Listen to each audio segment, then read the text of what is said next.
നമസ്കാരം. കൊല്ലത്ത് 44 വയസ്സുള്ള ഒരു യുവതിയെ ഭർത്താവ് പത്മരാജൻ എന്ന ഭർത്താവ് 55 വയസ്സുണ്ട്. അദ്ദേഹം ഈ അനില എന്നാണ് ആ സ്ത്രീയുടെ പേര്.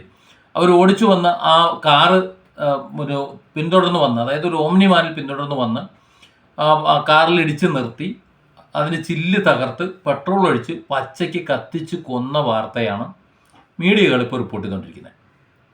ഞെട്ടിക്കുന്ന വാർത്ത എന്നാണ് അവരൊക്കെ വാർത്ത ചെയ്യുന്നത്. പക്ഷെ എനിക്കിത് കേട്ടിട്ട് ഞെട്ടലെന്ന് തോന്നുന്നില്ല. ഇത് ഞെട്ടേണ്ട കാര്യമല്ല എന്നും ഇത് നമ്മൾ ചോദിച്ചു വാങ്ങിയതാണെന്നും ഇനി ഇത്തരത്തിലുള്ള സംഭവങ്ങൾ ഇവിടെ ആവർത്തിക്കുമെന്നും കൂടുമെന്നുമാണ് എനിക്ക് തോന്നുന്നത്. കാരണം ഇവിടുത്തെ നിയമങ്ങൾ തന്നെയാണ് അതിന് കാരണം. ഇവിടുത്തെ സ്ത്രീ സംരക്ഷണ നിയമം, അതേപോലെ പോക്സോ നിയമങ്ങൾ. ഇവിടെ സത്യത്തിൽ ഈ പെണ്ണിനെ പച്ചയ്ക്ക് കത്തിച്ചിട്ടില്ല എന്നുണ്ടെങ്കിൽ ഈ പത്മരാജൻ എന്ന് പറയുന്ന ഈ 55 വയസ്സുള്ള ഒരാൾ ഒരു പക്ഷേ ഏതെങ്കിലും ഒരു പോക്സോ കേസിൽ കുടുങ്ങിയേനെ. ഇപ്പോൾ എന്താണ്? ഇപ്പോൾ അനില എന്ന 44-കാരിയെ കത്തിച്ചു കൊന്ന കൊലക്കേസിലെ പ്രതിയാണ്. എത്ര കൊല്ലം കിട്ടും ആ കൊലക്കേസിൽ? പരമാവധി ഒരു 10-12 കൊല്ലം കിട്ടും. ആ 12 കൊല്ലത്തെ ശിക്ഷ കഴിഞ്ഞിട്ട് പത്മരാജന് പുറത്തേക്ക് ഇറങ്ങി വരാം. ശിഷ്ടകാലം തെരുവിൽ കിടന്നെങ്കിലും സമാധാനത്തോടെ ഭിക്ഷയച്ചെങ്കിലും അദ്ദേഹത്തിന് മരിക്കാം. അതാണ് ഒരവസ്ഥ. 12 കൊല്ലം ശിക്ഷിച്ചു ഒന്ന് കൂട്ട്. അങ്ങനെയാണെങ്കിൽ തെളിഞ്ഞാൽ, കോടതിയിൽ ഇതിപ്പോൾ അദ്ദേഹം കത്തിച്ചെന്ന് തെളിയില്ലോ എന്ന് എനിക്കറിയില്ല. എന്തുകൊണ്ടാണ് ഇത് സംഭവിച്ചതെന്നൊന്ന് ചിന്തിച്ചു നോക്കൂ. ഇവിടുത്തെ നിയമങ്ങൾ, ഇവിടെ സ്ത്രീ സംരക്ഷണ നിയമമുണ്ട്, അതുപോലെ പോക്സോ ഉണ്ട്. ഈ അനിലയ്ക്ക് ഒരു സുഹൃത്തുണ്ട് എന്ന് പറയുന്നുണ്ട്, ഹനീഷ് എന്ന് പറയുന്ന സുഹൃത്ത്. ഈ ഹനീഷും അതേപോലെ അനിലയും ചേർന്നിട്ട് ആശ്രാമത്ത് ഒരു ആശുപത്രിയുടെ അടുത്ത് ഒരു ബേക്കറി തുടങ്ങിയിരുന്നത്രേ. അതിന് വേണ്ടിയിട്ടുള്ള 1.5 ലക്ഷം രൂപ ഈ പത്മരാജൻ്റെ എന്നാണ് കടം വാങ്ങിയെന്ന് പറയുന്നത്. ഇവിടെ ഈ അനിലയും ഈ പറഞ്ഞ സുഹൃത്തായ അനീഷും ഇവർ തമ്മിലുള്ള ബന്ധം എന്താണ്? സുഹൃത്തെന്നാ പറയുന്നത്. അപ്പോൾ അവർ തമ്മിലുള്ള റിലേഷൻ ഒരു പക്ഷേ ഇയാൾക്ക് പറ്റിയ രീതിയിലായിരിക്കുമെന്നേ. അത് സഹിക്കാൻ വയ്യാത്തൊരു മനുഷ്യനായിരിക്കും ഇത്. ഈ കടം വാങ്ങി എന്ന് പറയുന്ന ഇയാളെ ഭീഷണിപ്പെടുത്തി വാങ്ങിയില്ലെന്ന് എന്താ ഉറപ്പ്? 1.5 ലക്ഷം രൂപ തൻ്റെ ഭാര്യയും വേറൊരു സുഹൃത്തും കൂടെ ചേർന്നിട്ട് അവരുടെ റിലേഷൻഷിപ്പിൽ അവിടെ ഒരു കട തുടങ്ങുന്നതിന് ഞാനതിന് മറ്റൊരു അർത്ഥത്തിൽ തന്നെയാണ് പറയുന്നത്, വേണ്ടാത്ത ഒരു അർത്ഥത്തിൽ തന്നെയാണ് പറയുന്നത്. എല്ലാം അങ്ങനെ പുണ്യാള ഒരു രീതി പറയാൻ എനിക്ക് സൗകര്യമില്ല. കാരണം ഇവിടെ നടക്കുന്ന കാര്യങ്ങൾ അങ്ങനെയാണല്ലോ. അപ്പോൾ അത്തരത്തിൽ ഒരു കട തുടങ്ങുമ്പോൾ ആ തുടങ്ങുന്നിടത്ത് ഇയാൾക്ക് ചിലപ്പോൾ പ്രയാസം ഉണ്ടാവുന്നേ. ഇയാൾ ബ്ലാക്ക് മെയിൽ ചെയ്യില്ലെന്ന് എന്താ ഉറപ്പ്? അപ്പോൾ ഇയാൾ സഹിക്കട്ടെ. ഇയാൾക്ക് അറിയാം ഈ പണവും തിരിച്ചു കിട്ടൂല, ഈ പെണ്ണിട്ട് പിരിഞ്ഞു പോവേയില്ല, കണ്ണൂരോടൊപ്പം പോകുന്നതൊക്കെ ഞാൻ കണ്ടുകൊണ്ടിരിക്കാൻ വേണ്ടി വരും. ഈ ഒരു ഗതികേട് ഇവിടെയുള്ള ഒട്ടനവധി പുരുഷന്മാരെ നേരിടുന്നുണ്ട്. സ്ത്രീകൾക്ക് ദേഷ്യം ഉണ്ടാവരുത് കേട്ടോ, ഞാൻ എല്ലാവരും കാര്യമല്ല പറയുന്നത്. ഇവിടെ നടക്കുന്ന കുറേ കാര്യങ്ങളാണ്. കാരണം പോക്സോ കേസുകൾ ഉണ്ടാകുന്നില്ല. ഇവിടെ നടക്കുന്ന 90-95% പോക്സോ കേസുകളും ഇതുപോലുള്ള ബന്ധങ്ങൾ പിടിക്കുമ്പോഴാണ്. എന്തിന് ഇപ്പോൾ ഈ അടുത്ത് ഞാൻ ഇടപെട്ടിട്ടുള്ള കുറേ കേസുകളിൽ അതിൽ വർഷങ്ങൾക്ക് മുമ്പ് ഇടപെട്ട ചില കേസുകൾ ഇന്നിപ്പോൾ നിരപരാധിയാണെന്ന് കണ്ട് പ്രതികളെ വെറുതെ വിട്ടു. ഞാനത് വാർത്ത ചെയ്യാത്തത് ഇനി അവരെ ഒരു ചിത്രത്തിലേക്ക് ഇപ്പോൾ മറിഞ്ഞിരിക്കണമല്ലോ. അന്ന് മാധ്യമങ്ങൾ ആഘോഷിച്ചതാണ്, അവരെ ചുക്കാമണി ചെത്തണം, വേറെന്തൊക്കെ ചെയ്യണം എന്ന് പറഞ്ഞൊക്കെ ആഘോഷിച്ചതാണ്. അപ്പോൾ ഇനി അത്തരത്തിലൊരു ആഘോഷം വേണ്ട, അത് വിട്ടേക്ക്, അത് ഞാൻ അനുഭവിച്ചു, അത് എൻ്റെ വിധി എന്ന് ഞാൻ കരുതിക്കോളാം, നിങ്ങൾ അതിനെക്കുറിച്ച് വാർത്ത ചെയ്യേണ്ട എന്ന് പറഞ്ഞതിൻ്റെ അടിസ്ഥാനത്തിലാണ് വെറുതെ വിട്ടിട്ടും ഞാൻ അതിനെക്കുറിച്ച് വാർത്ത ചെയ്യാത്തത്. അല്ലെങ്കിൽ ലോകത്തെ അറിയിക്കേണ്ടതാണ്. കാരണം അവരെ ക്രൂശിച്ച സോഷ്യൽ മീഡിയയും മറ്റു മീഡിയകളും ഇപ്പോഴും ഇവിടെ ഉണ്ടല്ലോ. പിന്നെ അവർ പറഞ്ഞത് വിട്ടേക്ക്, അതൊക്കെ ആൾക്കാർ മറന്നതാണ്, ഇനിയിപ്പോൾ ഞാനായി എൻ്റെ വഴിയായി ഞങ്ങൾ പോട്ടെ എന്ന് പറഞ്ഞുകൊണ്ട് മാത്രമാണ് അത് വാർത്ത ചെയ്യാത്തത്. അതൊക്കെ കള്ളക്കേസാണ്. ഇതുപോലെ ഉള്ള കേസുകൾ ഒത്തിരിയുണ്ട്. സ്വന്തം അമ്മ മകനെ പീഡിപ്പിച്ചു എന്ന് പറഞ്ഞിട്ട് ഈ കെട്ടിയോനും കെട്ടിയോളുമുള്ള തർക്കത്തിന് കെട്ടിയോൻ കൊണ്ടുവന്ന് പരാതി കൊടുത്ത് മകനെ കൊണ്ട് പോക്സോ കേസ് കൊടുപ്പിച്ച കഥ നമ്മൾ കേട്ടതാ. പോലീസ് കൃത്യമായി ആ കേസ് അന്വേഷിച്ചുകൊണ്ട് മാത്രമാണ് അവർ രക്ഷപ്പെട്ടത്. ഇങ്ങനെ ഒട്ടനവധി കേസുകൾ. മിക്കപ്പോഴും പോലീസ് നിസ്സഹായരാണ് ഇവിടെ. ഈ മൊഴി മാറ്റാൻ തയ്യാറാകാതെ വന്നാൽ കുട്ടി എന്നെ പീഡിപ്പിച്ചു എന്ന് പറഞ്ഞു കഴിഞ്ഞാൽ ശിക്ഷ കൊടുക്കല്ലാതെ മാർഗമല്ല. 20 വർഷം ശിക്ഷ കിട്ടിയ ആളെ എനിക്കറിയാം. 60 കൊല്ലം ശിക്ഷ വാങ്ങിയ ഏതാണ്ട് ആലുവ ആ മേഖലയിൽ എവിടെയുള്ള ഒരു വയോവൃദ്ധന് 60 വർഷം ശിക്ഷ കിട്ടിയത് എനിക്കറിയാം. മാധ്യമങ്ങൾ ആഘോഷിച്ചതാ കുട്ടിയെ പീഡിപ്പിച്ചു എന്ന് പറഞ്ഞിട്ട്. ഒന്നുമില്ലെന്നേ, കള്ളക്കേസാണത്. പക്ഷേ ഈ കുട്ടി എന്തുകൊണ്ടാണ് ഇങ്ങനെ പറയുന്നതെന്ന് തെളിയിക്കാൻ അയാൾക്ക് അറിയില്ല, അയാൾക്ക് കഴിയില്ല. അവർക്ക് അവരുടെ വക്കീലിന് കഴിയാതെ വരുമ്പോൾ ശിക്ഷ കിട്ടുകയാണ്. അപ്പം ഞാൻ പറഞ്ഞു വന്നത്, ഇവിടെ ഇത്തരത്തിൽ ഈ പെണ്ണിനെ വക വരുത്തിയിട്ടില്ല എന്നുണ്ടെങ്കിൽ ഇയാൾക്ക് കിട്ടുന്നത് വല്ല പെണ്ണ് കേസോ വല്ല പോക്സോ കേസോ ആണ്. ഫലമോ ആ നാട്ടിൽ മുഴുവൻ നാറിയായിട്ട് ഇയാൾ ശിഷ്ടകാലം മുഴുവൻ അറിയപ്പെടും. ഇല്ലേ? ഒന്ന് ആലോചിച്ച് നോക്ക്. അതുകൊണ്ട് എനിക്ക് തോന്നുന്നത് ഇയാൾ ബുദ്ധിപൂർവ്വം എടുത്തതാ.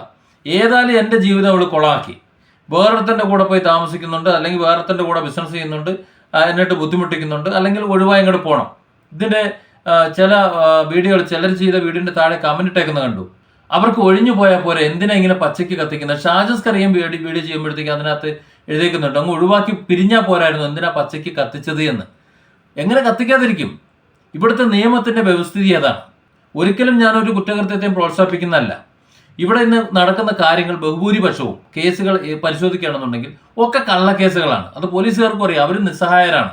ഇവർ ചെന്ന് മൊഴി കൊടുക്കുമ്പോൾ കേസ് എടുത്ത് അവർ അകത്താക്കേണ്ട, FIR ഇട്ട് അകത്താക്കേണ്ട ഒരു ഗതികേടാണ്. കാര്യം മൊഴി കൊടുത്താൽ കേസ് എടുത്തില്ല എന്നുണ്ടെങ്കിൽ ഈ പറഞ്ഞ ആൾക്കാർ SP അടുത്ത് ചെല്ലും, SP ഇങ്ങോട്ട് കേസെടുക്കാൻ പറയും. ഇനി അവിടെയും കേസെടുത്തില്ലെങ്കിൽ കോടതി പോകും, കോടതി കേസെടുക്കാൻ പറയും. അപ്പോഴും കുടുങ്ങുന്ന ആരാ? ഈ പോലീസുകാരെ. എന്തിനാ വെറുതെ വണ്ടി വലിയ ഉണ്ടാക്കി ഒരു സസ്പെൻഷൻ വാങ്ങി വെക്കുന്നത്? പിന്നെ പണ്ടാരടക്കി കേസങ്ങ് എടുത്തേക്കാം, പിന്നെ അവരായി അവരുടെ പാടായി, അവർ കേസ് പറയാ, വിജയിക്കുക ശിക്ഷിക്കുക എന്താ ആയിക്കോട്ടെ എന്ന് വിരങ്ങ് കരുതുകയാണ്. തെളിവെടുപ്പിന് കൊണ്ടുവരുമ്പോൾ അവർക്ക് അറിയാം. കാര്യം ഞാൻ ഒരുപാട് കേസിൽ ഇടപെട്ടിട്ടതുകൊണ്ടാണ് ഞാൻ കൃത്യമായിട്ട് ഞാനിത് പറയുന്നത്. അവർ നിസ്സഹായരാണ്. അതുപോലെ ഈ കേസിൽ ഈ പറഞ്ഞ പത്മരാജൻ എന്ന് പറയുന്ന 55 വയസ്സുള്ള ആള് ഈ 44-കാരിയുടെ കാരണം കുടുങ്ങിയിട്ടുണ്ടാവുന്നേ. കുടുങ്ങിക്കഴിഞ്ഞ പിന്നെ എന്ത് ചെയ്യണത്? അവർ ഈ ഭീഷണിപ്പെടുത്തി 1.5 ലക്ഷം രൂപ കടം വാങ്ങിയെന്നാണ് പറയുന്നത്. ഏതെങ്കിലും ഒരു സുഹൃത്തിനോടൊപ്പം പിന്നെ ബിസിനസ് തുടങ്ങാൻ അവർക്ക് കടം കൊടുക്കുമോ? ഇയാള് സ്വന്തം പെൺപിള്ളയ്ക്ക് കടം കൊടുക്കേണ്ട ആവശ്യമൊന്നുമില്ലല്ലോ. അവർ നേരെ ചൊവ്വയാണെന്നുണ്ടെങ്കിൽ ഒരു കടമല്ലല്ലോ കൊടുക്കേണ്ടി. അപ്പോൾ ഭീഷണിപ്പെടുത്തി വാങ്ങിയിട്ടുണ്ടാവും.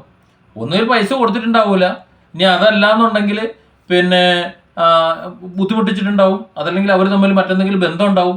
ഇയാൾക്ക് സഹിക്കാൻ പറ്റൂല. അപ്പോൾ ഇയാൾ കാലാകാലവും ഇങ്ങനെ ഒരു ചീത്തപ്പേരും പേരിക്കൊണ്ട് മറ്റവൻ്റെ വേറൊരുത്തൻ്റെ വിഴുപ്പ് തേടുന്ന ഒരാളായിട്ട് ഒരു അറിയപ്പെട്ടേക്കാം.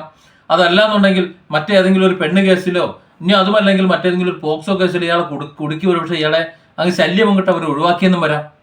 കാരണം അവർക്ക് നഷ്ടപ്പെടാനൊന്നുമില്ലല്ലോ. അപ്പോൾ അത്തരത്തിൽ ഈ കേസുകൾ വന്നു കഴിഞ്ഞാൽ ഇയാൾ കുടുങ്ങും, ഇയാൾ നാറും, പിന്നെ ശിഷ്ടകാലം മുഴുവൻ ഒരു നിലയ്ക്കും ജീവിക്കാൻ കഴിയാത്തൊരു സാഹചര്യം വരും. ഇതങ്ങ് തീർത്ത് കളഞ്ഞാൽ ഒരു കുഴപ്പമില്ല, ഒരു കൊലക്കുറ്റമാണ് കിട്ടുക.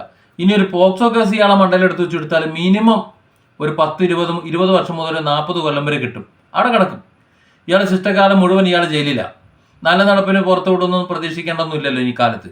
ഇപ്പം ഇവിടെ എന്ന് പറഞ്ഞാൽ 8 കൊല്ലം അല്ലെങ്കിൽ ഒരു 10 കൊല്ലം അല്ലെങ്കിൽ ഒരു 12 കൊല്ലം കിട്ടും, അത് കഴിഞ്ഞ് ഇറങ്ങി വരാമല്ലോ. അപ്പോൾ ഒരു കൊലയാളി എന്ന് പറഞ്ഞാൽ അത്രയ്ക്ക് കുഴപ്പമില്ല. ഒരു പീഡന വീരനായിട്ട് ശിഷ്ടകാലം അറിയപ്പെടാൻ അയാൾ ആഗ്രഹിക്കാത്തത് കൊണ്ട് ഒരു പക്ഷേ ചെയ്തിട്ടുണ്ടാവും. ആ വാർത്ത നോക്ക്. കാറിൽ പോയ യുവതിയെ മറ്റൊരു വാഹനത്തിൽ പിന്തുടർന്നെത്തിയ ഭർത്താവ് പെട്രോൾ ഒഴിച്ച് തീ കൊളുത്തി കൊലപ്പെടുത്തി.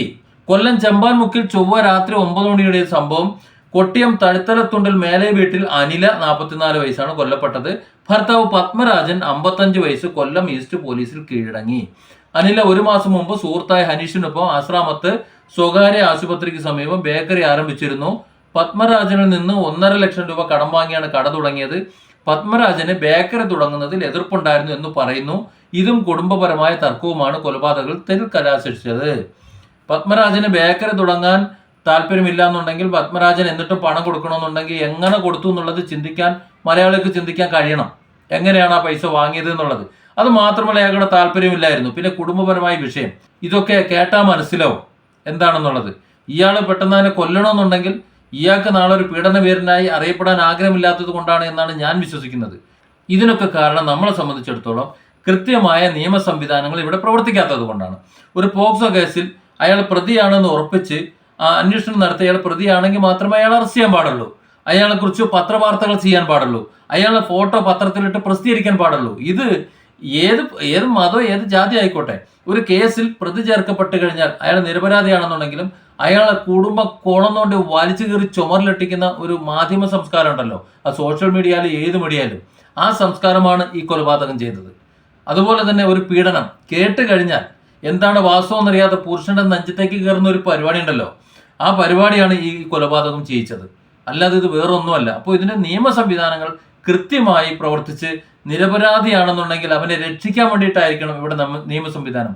വെറുതെ പറഞ്ഞാൽ പോരാ. 1000 കുറ്റവാളികൾ രക്ഷപ്പെട്ടാലും ഒരു നിരപരാധി പോലും ശിക്ഷിക്കപ്പെടരുതെന്നുള്ള ആപ്തവാക്യമുണ്ടല്ലോ, വെറുതെ തത്വത്തിന് പറഞ്ഞാൽ പോരാ. ഇവിടെ നടക്കുന്ന കേസുകളൊക്കെ നല്ലൊരു ശതമാനം കള്ളക്കേസുകളാണ്. ആ കള്ളക്കേസുകളായിട്ടും അവർക്ക് കിട്ടുന്ന ശിക്ഷയേക്കാൾ വലിയ പീഡനമാണ് ഇവിടെ നടക്കുന്നത്. ഒത്തിരി കേസുകൾ നമുക്കറിയാം, നമുക്ക് ചുറ്റും കേൾക്കുന്നത് മുഴുവൻ. അത്തരത്തിലൊരു കേസിൽ പെട്ടുപോകാൻ താല്പര്യമില്ലാത്തത് കൊണ്ട് ഒരു കൊലപാതകമായിട്ട് അറിയട്ടെ, അതാണ് കൂടുതൽ അന്തസ്സെന്ന് കരുതിയിട്ട് ഈ പത്മരാജൻ ഇങ്ങനെ ചെയ്തു എന്ന് വിശ്വസിക്കാനാണ് എനിക്ക് താല്പര്യം.